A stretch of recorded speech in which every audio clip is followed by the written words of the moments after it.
విజ్ఞాన ఇంజనీరింగ్ కళాశాల విద్యార్థులు విహారయాత్రకు వెళ్లి చనిపోయిన దుర్ఘటన ప్రదేశాన్ని గూగుల్ ఎర్త్ ద్వారా చూద్దాం. విద్యార్థులు మండి అనే పట్టణం నుంచి కులు మనాలికి బయలుదేరారు. ఈ చిత్రంలో ఎడమవైపు మీకు మండి పట్టణం కనపడుతుంది. మండి పట్టణం నుంచి బియాస్ నది పక్కన ఉన్న నేషనల్ హైవే 21పై ప్రయాణం చేసి థౌలత్ ఊరు వద్ద ఆగారు.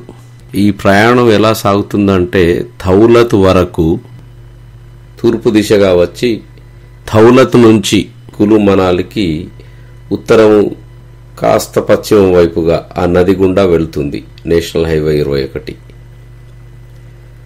ఈ థౌలత్ ఊరికి 1.5 కిలోమీటర్ దూరంలో సైన్స్ జల విద్యుత్ శక్తి ప్రాజెక్టు ఉంది. ఈ ప్రాజెక్టుని చూద్దామని విద్యార్థులు ఇక్కడ ఆగారు. ఈ ప్రాజెక్టు బియాస్, సైన్స్ మరియు తీర్థన్ నదుల సంగమ ప్రదేశం వద్ద నిర్మించారు. ఎడమవైపు ఉన్నది బియాస్ నది, కుడివైపు ఉన్నది తీర్థన్ నది, మధ్యలో ఉన్నది సైన్స్ నది. మన గోదావరి పాపికొండలాగా సన్నగా ఉన్నటువంటి ప్రదేశం అది.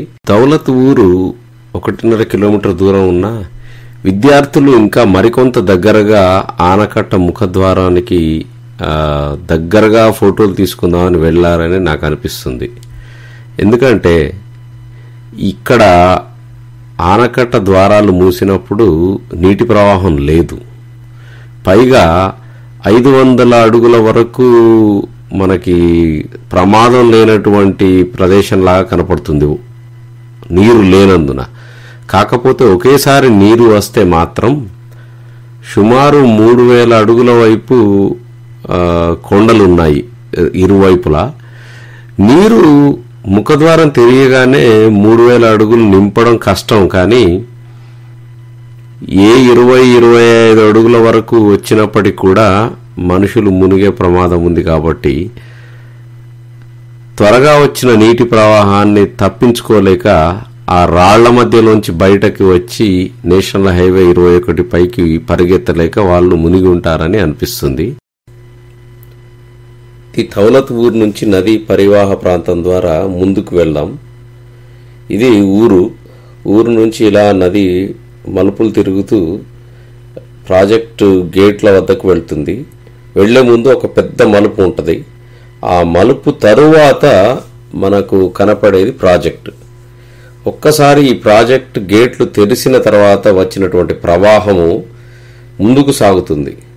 సో అలా నీరు ముందుకు సాగుతూ ఆ 2 కొండల మధ్య గుండా వచ్చేసేసి వారిని సుమారు 10-15 అడుగుల వరకు ముంచేసిండొచ్చు అని నేను అనుకుంటున్నాను.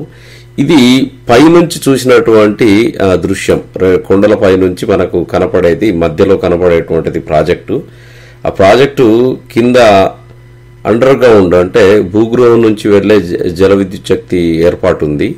దాని ముందు కనపడుతున్న తెల్ల ప్రదేశం ఏదైతే ఉందో అది రాళ్లతో కూడినటువంటి మన విద్యార్థులు దిగినటువంటి ప్రదేశంగా నేను భావిస్తున్నా. అక్కడి నుంచి పైకి ఎక్కలేక, వాళ్ళు పైన కనపడే రోడ్డు ఎక్కలేక అక్కడే మునిగి ఉంటారని అనుకుంటున్నాను.